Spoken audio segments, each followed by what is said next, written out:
இந்த காரியத்தை உங்களுக்கு சொல்றதுக்கான காரணம் என்ன? திருப்பியும் சொல்ல, ஒரு சாரார் இதை ஆப்போசிட்டா புரிஞ்சுக்கிறாங்க. இவர் பயமுறுத்துற மாதிரி பிரசங்கம் பண்றாரு. அப்படி பார்த்தா போய் யோனா நினிவே ஜனங்களுக்கு சொன்னது பயமுறுத்தலா இல்ல எச்சரிப்பான்னு சொல்லுங்க. நோவா சொன்னது பயமுறுத்தலா எச்சரிப்பா, உலகம் தண்ணியில அழிய போகுதுன்னு. ஆனா அவர் பேரைய ரெடி பண்ணிட்டு சொல்றாரு. அவரோட அர்த்தம் என்ன? உலகம் அழிய போகுதுங்கிறது மெசேஜ் இல்ல, அழிய போது காப்பாற்றுறதுக்கு பேரை ஒன்று ரெடியா இருக்குதுன்றதுதான் மெசேஜ். நினிவே ஜனங்களுக்கு செய்தி என்ன? அழிய போது என்பதல்ல, அதற்கு நடுவில் தேவன் உங்களை காப்பாற்ற வல்லமை உள்ளவராக இருக்கிறார், அதான் மெசேஜ். சோதம் அழிய போதுங்கிற மெசேஜ் அல்ல, அதுக்கு நடுவில் உன்னையும் உன் குடும்பத்தையும் கர்த்தர் காப்பாற்றுவார், அதுதான் மெசேஜ். இதைத்தான் இயேசு சொல்றார். மத்த 26:6 சொல்றாரு, யுத்தங்களின் செய்திகளையும் கேள்விப்படுவீர்கள், கலங்காதபடி எச்சரிக்கையாயிருங்கள், இவைகள் எல்லாம் சம்பவிக்க வேண்டியது, ஆனாலும் முடிவு உடனே வராது. கலங்காதபடி எச்சரிக்கையாயிருங்கள், இதான் மெசேஜ். இதெல்லாம் நடக்கும். முதலாம் உலக யுத்தத்தை விட, இரண்டாம் உலக யுத்தத்தை விட, மூன்றாம் உலக யுத்தம் மிக மோசமாக இருக்கும் என்று சொல்கிறார்கள்.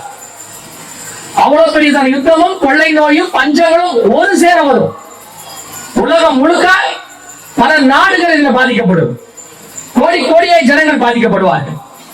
ஆனால் இவைகளுக்கு நடுவில் ஆண்டவர் உங்களுக்கு கொடுக்கக்கூடியதான வார்த்தை என்னவென்றால், கலங்காதபடி எச்சரிக்கையாயிருங்கள். அது என்னங்க, இவ்வளவு நடக்கும்போது நாங்கள் கலங்காதபடி எப்படி எச்சரிக்கையா இருக்கணும்? அவருடைய அர்த்தம் என்னன்னா, இவைகளுக்கு நடுவில் இதெல்லாம் உலகத்தில் நடக்கிற சம்பவம். இயேசு கிட்ட கேட்டாங்க, உங்களுடைய வருகைக்கும் உலகத்தின் முடிவுக்கும் அடையாளம் என்ன? அந்த அடையாளத்தில் ஒரு அடையாளம் தான் இது. இது நடக்கும், ஆனா உங்களுக்கும் எனக்கும் அல்ல, உங்களுக்கும் எனக்கும் ஒரு உதவி வரும் கண்மலை இருக்கிறது. வாதை உன் கூடாரத்தை அணுகாது, பொல்லாப்பு நேரிடாது. இதுதான் கர்த்தர் பண்ண வாக்குத்தத்தம்.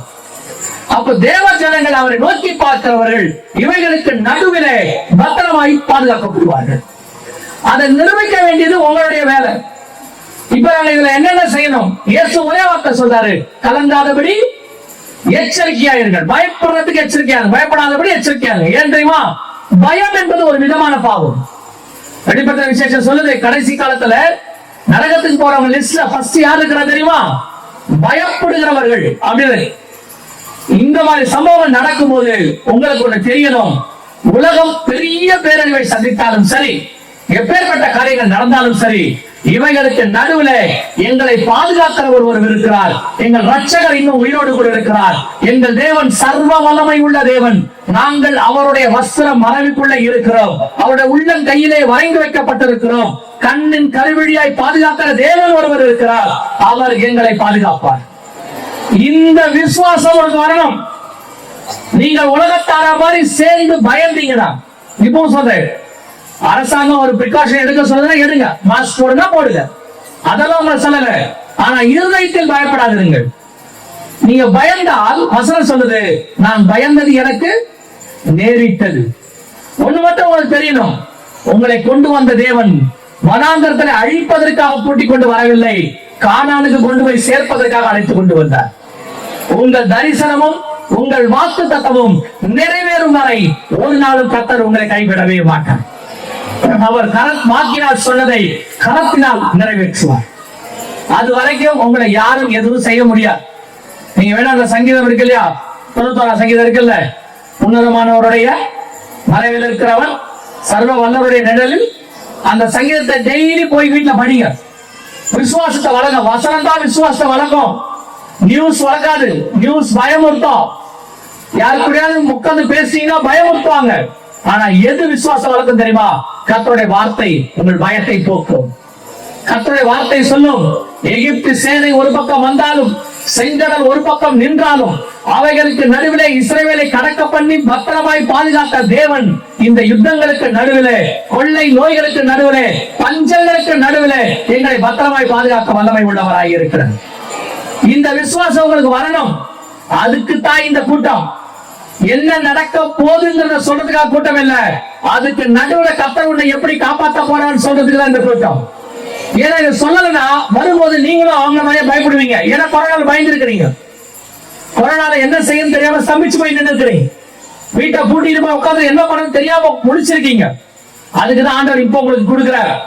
மோசே இஸ்ரவேல் ஜனங்களுக்கு சொன்னது போல, நீங்கள் உங்கள் ஆட்டுக்குட்டி ரத்தத்தை நிலைக்கால்களில் பூசி பாதரட்சியை தொடுத்துக் கொண்டு கைகளிலே தடிகளை பிடித்துக் கொண்டு உங்கள் அரைக்கச்சையை கட்டிக்கொண்டு கசப்பான கீரையை புசிக்க வேண்டும் என்று ஒரு சட்டத்திட்டத்தை சொல்லிக் கொடுத்து இந்த வாதை உன்னை அணுகாது என்று சொல்லி அவர்களுக்கு ஒரு தைரியத்தை சொன்னது போல ஆண்டவர் உனக்கு சொல்லுகிறார், நீ விசுவாசித்தால் தேவனுடைய மகிமையை காண்பாய். உன் வீட்டுக்குள்ள எந்த வாதையும் வராது, உன் வீட்டை எந்த குண்டும் தாக்காது, எந்த கிருமியும் உன் வீட்டுக்குள் நுழையாது, உன் வீட்டில் இருக்கிற எண்ணெயும் மாவும் குறைவுபடாது.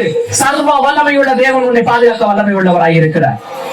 இதுதான் வரப்போற காலங்களிலே கர்த்தர் உனக்கு செய்ய போறது.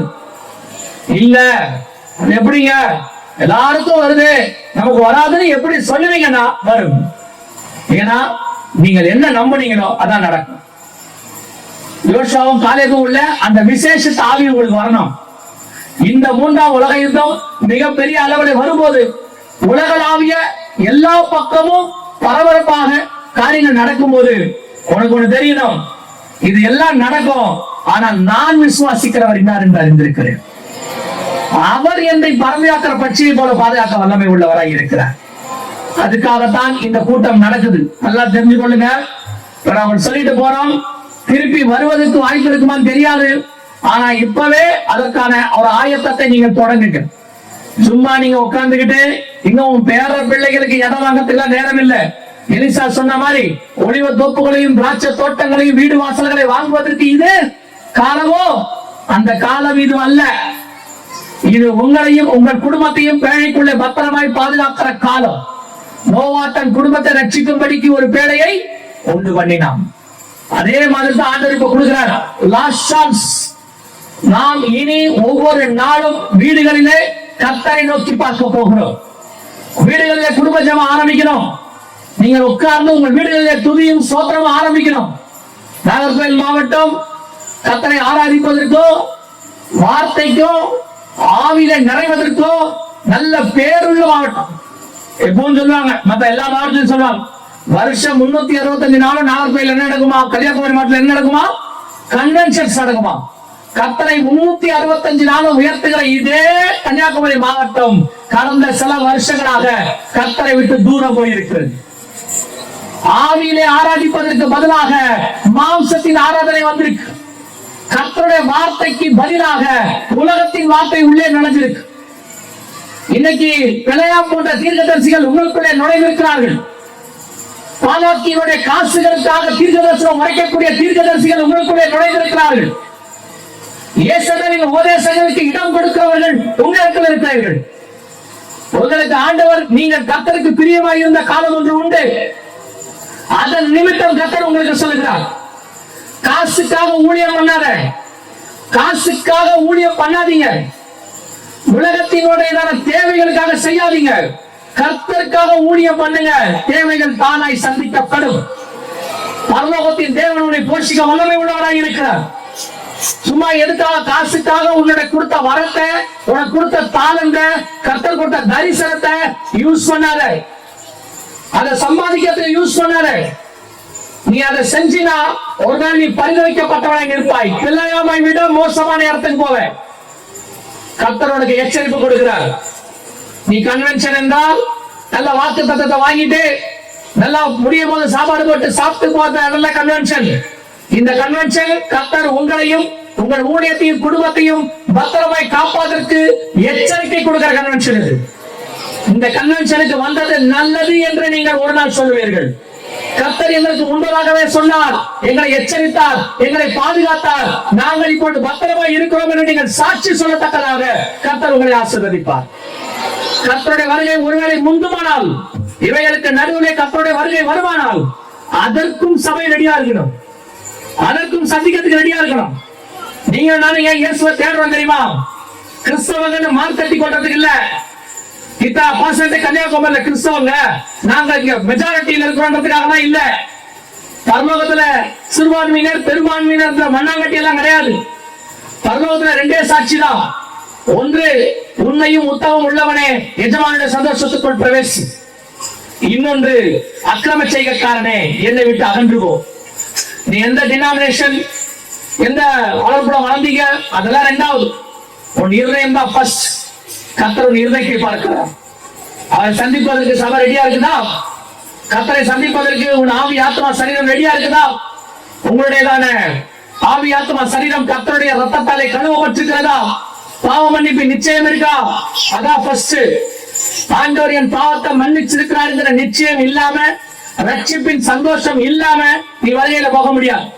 ஒரு நாள் ரட்சித்தாரு, நான் ரட்சிக்கப்பட்டு 20 வருஷம் ஆச்சுன்னா இல்ல, தினமும் ரட்சிக்கப்பட வேண்டும் என்று வேதம் சொல்லுகிறது.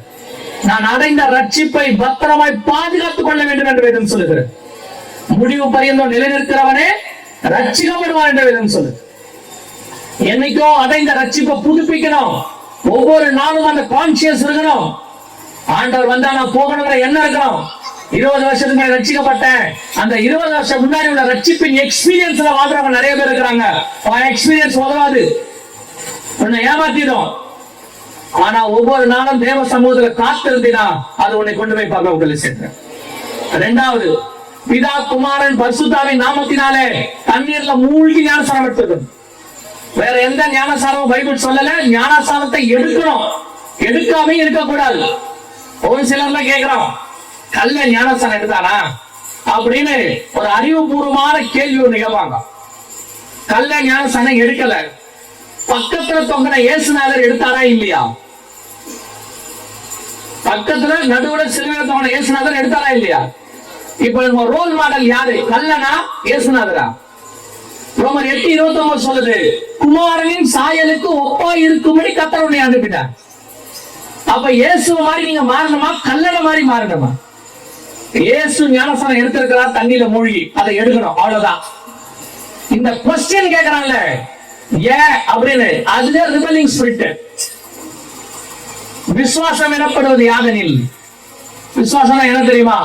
நம்பப்படும் மேல் உறுதியும் காணப்படாத மேல் நிச்சயம். கர்த்தர் சொன்னா செய்யணும், அவ்வளவுதான் விசுவாசம். உலகம் தான் சொல்லும் அப்படிலாம் செய்ய முடியாது. பைபிள் சொல்லும், சொல்லும் அடியேன் கேட்கிறேன், அவ்வளவுதான். தண்ணியில மூழ்கி ஞானசாரம் எடுக்காதவங்க ஞானசாரத்துக்கு ஒப்பு கொடுங்க. ஆண்டவர் வருகிற காலம் சமீபமாயிற்று. ஒருவன் ஜலத்தினாலும் ஆவியினாலும் பெறாவிடில் பரலோக ராஜ்யத்தில் பிரவேசிக்க முடியாது. மூன்றாவது, எபேசியர் 4:30 சொல்லுது, மீட்கப்படும் நாளுக்கென்று முத்திரையான பரிசுத்த ஆவியை துக்கப்படுத்தாது. மீட்கப்படும் நாளுக்கென்று முத்திரை பரிசுத்த ஆவியானவர். பரிசுத்தாவின் அபிஷேகம் பெறாம வருகையில போக முடியாது. ஆவியானவர் உன்னை நிரப்பி இருக்கிறாரு, ஆவியானவர் உனக்குள்ள இருக்கிறாருங்கிற நிச்சயம் இருக்கணும். அவர் வந்து உங்களுக்குள்ளே வாசம் பண்ணுவார்னு வேதம் சொல்லுது. நான் போய் சத்திய ஆவியாகி அவரை உங்களிடத்தில் அனுப்புவேன் ஆண்டவர் சொன்னார். அவர் உங்களுக்குள்ள இருக்கிறாரா? அபிஷேகம் பெற்றிருக்கிறீங்களா? இல்லை என்று சொன்னால் அபிஷேக கூட்டத்தில் கலந்து கொள்ளுங்கள். அப்படியே வர முடியாத சிச்சுவேஷன் அப்படின்னா, வீட்டுல யாரும் இல்லாத போது நல்ல கதவை சாத்திட்டு முழங்கால் போட்டு ஊக்கமா ஜெபம் பண்ணுங்க. மாம்சமான யாவர் மேலும் என் ஆவியை ஊற்றுவேன் என்று கர்த்தர் வாக்கு பண்ணி இருக்கிறார். அந்த தேவன் உங்களையும் நிரப்ப போதுமானவராய் இருக்கிறார். நாலாவது, அப்போஸ்தலர்களுடைய 2:40 சொல்லுது, மாறுபாடான சந்ததியை விட்டு விலகி உங்களை ரட்சித்துக் கொள்ளுங்கள் என்று சொல்லி. உங்களுக்கு உலகத்துக்கும் வேறுபாடு இருக்கணும். மாறுபாடான சந்ததியை விட்டு வரணும். உலகத்துக்கு ஒத்த வேஷம் தரிக்க கூடாது என்று ரோமர் 12 சொல்லுது.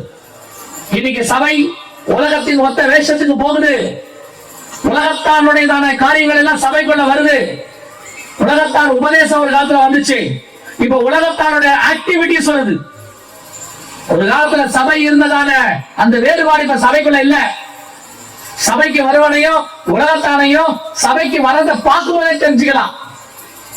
அவனுடைய நடை உடை பாவனை எல்லாத்தையும் தெரிஞ்சுக்கலாம். இப்ப யாரையும் தெரிஞ்சுக்க முடியாது. உலகத்தான விட மோசமான டிரெஸ் சபைக்குள்ள இருக்கு. உலகத்தான விட மோசமான அருவருப்பான காரியங்கள் சபைக்குள்ள நடக்கும். நான் சொல்ல பவுல் சொல்றார், புறஜாதியாருக்குள்ளும் காணப்படாத அருவருப்புகள் உங்களுக்குள் காணப்படுகிறதே ஆண்டவர் சொல்றேன். இன்னைக்கு அது இருக்கு சர்ச்சுக்குள்ள, சபைக்குள்ள. உலகத்தின் ஆராதனை அன்னைக்கு ஒரு அந்நிய அக்கினியை கொண்டு வந்த உடனே, நாகாபாபியை கொண்டு வந்த உடனே கர்த்தர் அடித்தார்னு இருக்கு. இன்னைக்கு கிருபையின் காலம். உலகத்தின் மியூசிக், உலகத்தின் ஆட்டம், உலகத்துல இருக்கிற கேலி, உலகத்துல இருக்கிற களியாட்டம், உலகத்துல இருக்கிற கூக்குரல், உலகத்துல இருக்கிற அரசியல், உலகத்துல இருக்கிற அருவருப்பு எல்லாத்தையும் சபையில கொண்டான். கர்த்தர் கிருபை உள்ளவர் பொறுத்துக்கிட்டு இருக்காரு. அதனால உன்னை விட்டுட்டார்னு அர்த்தம் இல்ல. நான் சொல்லுவேன், உடனே அடிச்சு திருத்திட்டார்னா நல்லது. விட்டு குடிக்கிறார்னா கஷ்டம். அதனாலதான் உங்க திருப்பி சொல்றேன், சபை உலகத்துக்கு ஒத்த வேஷம் தரிக்க கூடாது. ஊழியம் பண்றவங்களுக்கு சொல்றேன், நீங்கள் விசுவாசியை கவருவதற்காக ஊழியம் பண்ணாதீர்கள். சபை விசுவாசியை திருப்திப்படுத்துவதற்கு அல்ல, தேவனை திருப்திப்படுத்துவதற்கு தான் ஊழியம். You want to satisfy the God. இன்னைக்கு வரவங்கள விசுவாசிகளை எப்படி தக்க வச்சு கொள்ளலாம்? யாராவது ஊழியத்தை கூப்பிட்டாங்கன்னா தாளந்த பயன்படுத்தினா திருப்பி கூப்பிடணும், தாளந்து பயன்படுத்தாதீங்க. இருக்கிற சத்தியத்தை சத்தியமா பேசுங்க, கர்த்தர் சொல்றதை செய்யுங்க. இவன் எவனும் உங்களை நியாயம் தீர்க்க போறவன் கிடையாது. நியாயம் தீர்க்கிற ஒருத்தர் அங்கே உட்கார்ந்து இருக்கிறார். அவருக்கு நீங்கள் உண்மை உள்ளவராக இருந்தா போதும். ஒருவேளை மனுஷன் உங்களை கூப்பிடாட்டி, இன்னொரு சான்ஸ் கொடுக்காட்டி கவலைப்படாதீர்கள். உன் உத்தமத்தை பார்த்து கர்த்தர் உனக்கு வாசலை திறக்க போதுமானவராக இருக்கிறார். இன்னைக்கு நிறைய பேர் ஊழியர்களுடைய பிரச்சனை என்னன்னா, இப்படி நாம சத்தியத்தையோ அல்லது ஆவியிலையோ கரெக்டா இருந்தோம்னா நிறைய பேர் அவனை ரிஜெக்ட் பண்ணுவாங்க. இருக்கட்டும், பரலோகம் உன்னை ஏற்றுக்கொள்ளும். மனுஷன் ரிஜெக்ட் பண்ணா என்ன? ஒரு மனுஷன் தள்ளனா 9 கதவை திறப்பதற்கு கர்த்தர் வல்லமை உள்ளவராக இருக்கிறார். மனுஷனை நம்பி அல்ல, நாம் தேவனை நம்பி இருக்கிறோம். அதனால வேறுபாடு உள்ள வாழ்க்கை ரொம்ப முக்கியம். You don't want to satisfy the people. உங்களுக்கு மேல இருக்கிறவங்க திருப்தி பார்த்து நினைக்காதீங்க. சபை என்பது களியாட்டத்தினுடைய என்டர்டைன்மெண்டுடைய அவங்களை சந்தோஷமா வச்சுக்கிற இடம் அல்ல. சபை என்பது வந்தவர்களை மறுரூபமாக்குற இடம், பலிபீடம் இருக்கிற இடம், வரவனை சுட்டெரித்து அவருடைய மாம்சத்தை எரித்து ஆவியாய் மாத்துகிற இடம். அந்த மாதிரிதான் ஊழியம் பண்ணணும். ஒருவேளை இந்த ஜனங்களுக்கு ஏத்த மாதிரி ஊழியம் பண்றவங்க நல்லா இருப்பாங்க, உலகத்துல ஆடம்பரமா இருப்பாங்க, வசதியா இருப்பாங்க.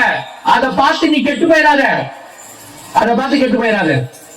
ஐயோ இப்படிலாம் இருந்தாதான் நாமளும் பெரிய ஆள் ஆகணும்னு நினைக்காத. அவர்கள் ஒரு நாள் பூவை போல உணர்ந்து போவார்கள். நீயோ ஒலியோ மர கன்றை போல அந்த வெள்ளத்தை தாண்டி வளருவாய். கொஞ்ச நாள் எடுக்கும், ஆனா கர்த்தருடைய ஓங்கி வளர பண்ணுவார். உலகத்துக்கு ஒத்த வேஷம் தரிக்காதிருங்கள், பாவத்துக்கு ஒத்து போகாதிருங்கள், ஆண்டவருக்கு முன்பாக உண்மை உணர்வாயிருங்கள். கர்த்தர் வருகையிலே உம்மை சேர்த்துக் கொள்ள வல்லமை உள்ளவராய் இருக்கிறார். அல்லேலூயா. நாம் ஜெபிக்க போகிறோம். எழுந்திருக்கலாமா தேவ சமூகத்துல? கண்களை மூடுவோம்.